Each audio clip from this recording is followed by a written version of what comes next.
des souilles en tôle. Et voilà, comme ça on est au-dessus de lui, on peut le voir d'un petit peu plus près. Donc là, j'arrive au zénith, je relâche, je tourne. Hop là.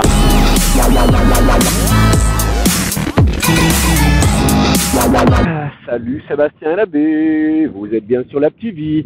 On est toujours en direct de l'étang de Thau à 7.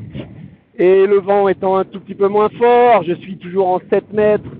Nous avons la Venton X-Sight 7 mètres et nous avons une trentaine de nœuds. On va se chauffer un peu plus sur les kite loops. On va démarrer par les late kite loops. On monte et on fait le kite loop une fois au sommet. Là, je monte et je fais mon kite loop à ce moment-là sur la redescente. Donc là, qu'est-ce que ça fait? Ça me donne juste un petit coup de pied aux fesses qui permet tout simplement après de replaquer avec de la vitesse. On pense bien à abattre quand on replaque, mais on va dire que le coup de pied aux fesses est moins agressif que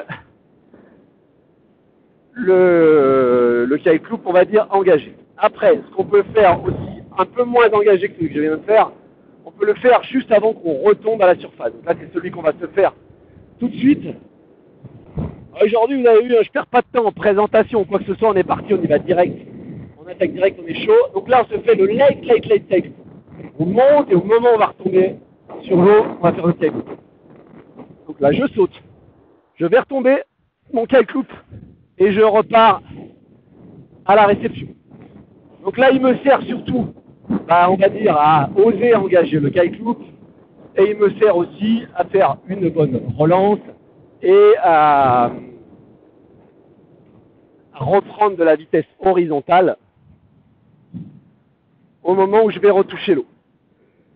Là, on va faire un kite loop un peu plus engagé. On va aller au sommet et une fois le sommet atteint, on va poser le kite loop. Qu'est-ce que ça fait ce genre de kite loop? Ça fait qu'il y a une espèce de moment d'arrêt. Vous êtes tout au sommet, l'aile tourne et ensuite vous retombez assez vite. Donc ça commence déjà à être un petit peu plus impressionnant. Mais c'est encore pas le kite loop qui peut aller vers du méga loop, celui qu'on va déclencher pendant qu'on est encore en train de monter et pendant que les lignes sont encore tendues.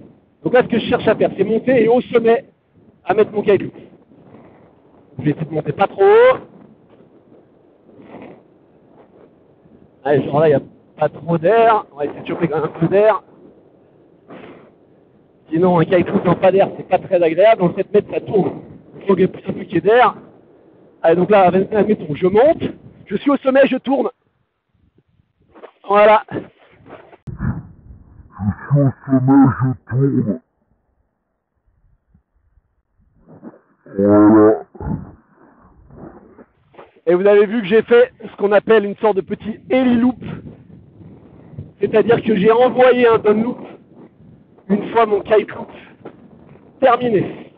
On arrive maintenant à ce qui engage un peu plus le kite loop dans la phase de montée.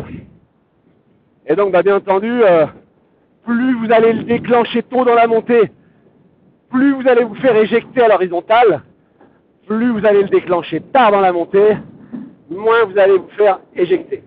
Donc là, moi, qu'est-ce que je vais faire? Je vais essayer d'aller chercher presque le sommet de mon saut et je vais envoyer mon kite loop uniquement quand je vais être presque au sommet, mais pas au sommet.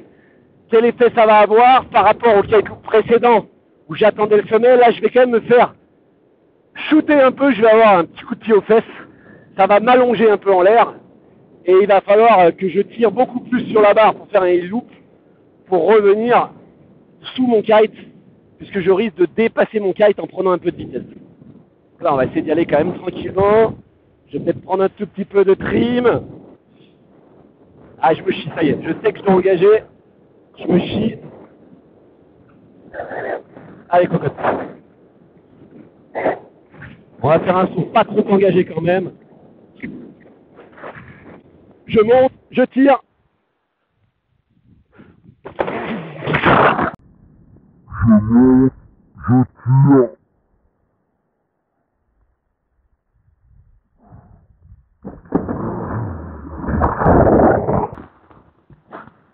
Et je suis un peu en retard sur mon heli loop. Je sais pas si vous l'avez vu, mais on s'est fait cabosser le derrière. On s'est fait éjecter à l'horizontale. Et derrière, dans mon héliloop, c'était moyen. C'était moyen. Alors je vous ai sorti, vous n'avez peut-être rien entendu de ce que j'ai dit. Là, j'ai bien eu le coup de pied à l'horizontale. Par contre, je suis en retard sur ma relance. Je ne laisse pas assez ressourcer. Et je me fais tellement éjecter que du coup, j'ai du mal à rattraper le coup. On en refait un. Maintenant que j'en ai fait un ou deux, je vais me chier un tout petit peu moins, je pense. Là, vraiment, ce qui me pose problème, c'est que je ne sais pas s'il y a de l'eau, pas de l'eau. Et ça fait un peu flipper. Allez, on essaye. Allez, on monte là.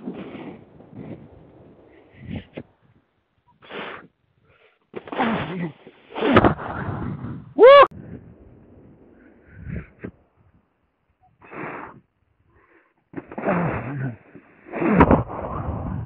Wouh! Alors là, c'est ce qui s'appelle du chial. Ça a tourné, j'ai pris le coup de pied au cul et je me suis dit, qu'est-ce que tu fais?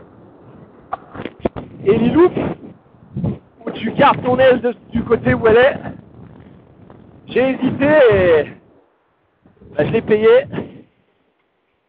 Allez, ce serait bien que j'arrive à en replacer un propre. Je vais essayer de tâter le fond qu'il y a pour essayer de me rassurer un peu. Je vais m'arrêter par là. On va essayer de regarder ce qu'il y a comme fond. Et si je vois qu'il y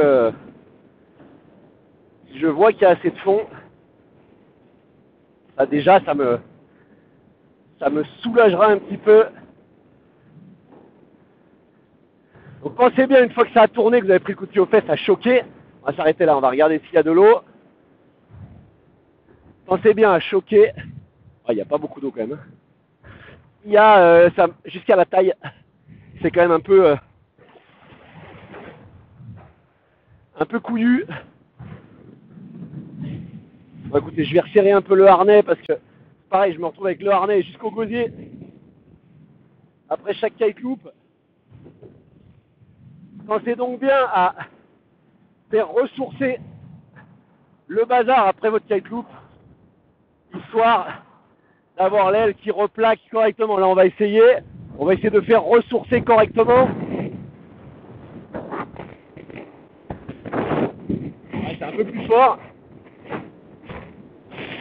Alors là, on va faire un simple jump, je pense.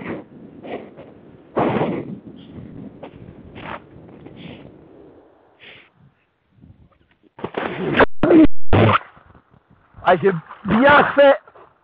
Putain que j'ai bien fait de pas engager le kite loop. J'ai pris un trou d'air. Je sais pas si vous voyez, mais ça commence à se couvrir. J'ai pris un trou d'air. Là, j'aurais envoyé le loop, je tombais comme une pierre. Je suis déjà tombé comme une pierre. Donc bien sûr, idéalement, vos kite loop, vous les faites quand il y a du vent, pas trop rafaleux. Là, il commence vraiment à y avoir des couloirs de vent. Et forcément, ça peut devenir compliqué.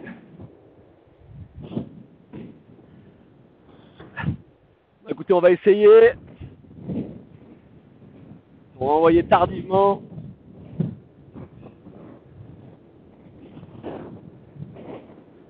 J'essaie d'envoyer ça entre les deux couloirs. Voilà, c'est fort là. Ouais, non, là, je vous le dis direct. N'envoyez pas comme vous vous sentez super poilé, là c'est le cas. L'idéal pour bosser ça, c'est être en 7 mètres ou en 9 mètres. Et c'est d'être pas trop toilé. D'être en milieu de plage devant de votre kite. Ça vous permettra de ne pas vous faire peur, de ne pas vous faire éjecter trop. Et voilà. Bon, par contre, Stel, c'est vraiment une machine à loop. Et c'est vrai que c'est ça qui me fait réfléchir, c'est que c'est un petit peu, ça engage un petit peu. Alors après, on va réessayer, mais c'est vrai que voilà, on va monter pas trop sur celui-ci là. Allez.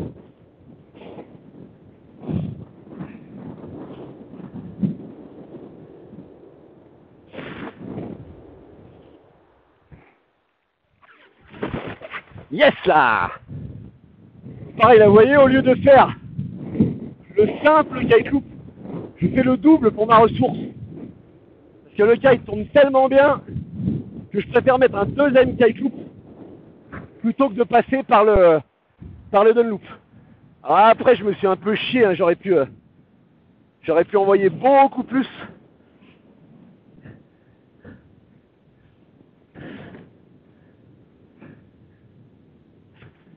Mais c'est pas mal. Là, on est sur du vent vraiment sympatoche. Donc, faut pas hésiter quand c'est comme ça. Vous sentez que c'est stable, vous envoyez. Alors là, je sais pas, je suis peut-être en train de vous perdre. Ça se met à biper. Vous êtes en train de me biper dans l'oreille. Là, je sais pas ce qui se passe. En tout cas, vous me bipez bien dans l'oreille.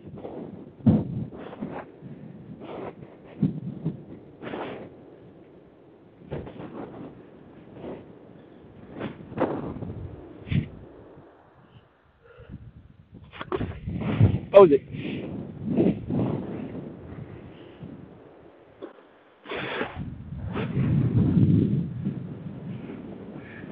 J'essaie de voir si là, sur le bas du spot, là je sais qu'il y a plus d'eau et je sais que le vent est moins fort.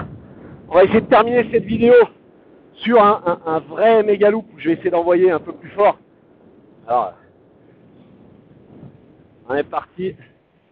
Là je sais qu'il y a de l'eau. Il faut juste que je passe le piquet et après je sais que c'est bon. Après le plan d'eau là est un peu plus défoncé pour atterrir.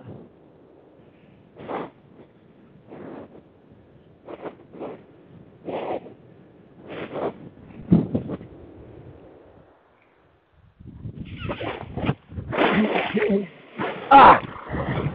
Dommage. Un peu trop de speed sur l'atterrissage. Merde. Bon, bah, écoutez. C'est là-dessus qu'on va se quitter sur cette vidéo kite loop. Pour le boogie loop, on se fera ça à Villeneuve-les-Maglones avec un peu plus de fond, un peu plus de sécurité, on va dire, de marge de sécurité. Là, je touche le fond. Et puis, bah, écoutez, moi, je vous dis, profitez bien. N'oubliez pas, life is a beach. Alors, on se prend pas la tête et on en profite. Ciao, les glissous, bon kite loop. Bye bye.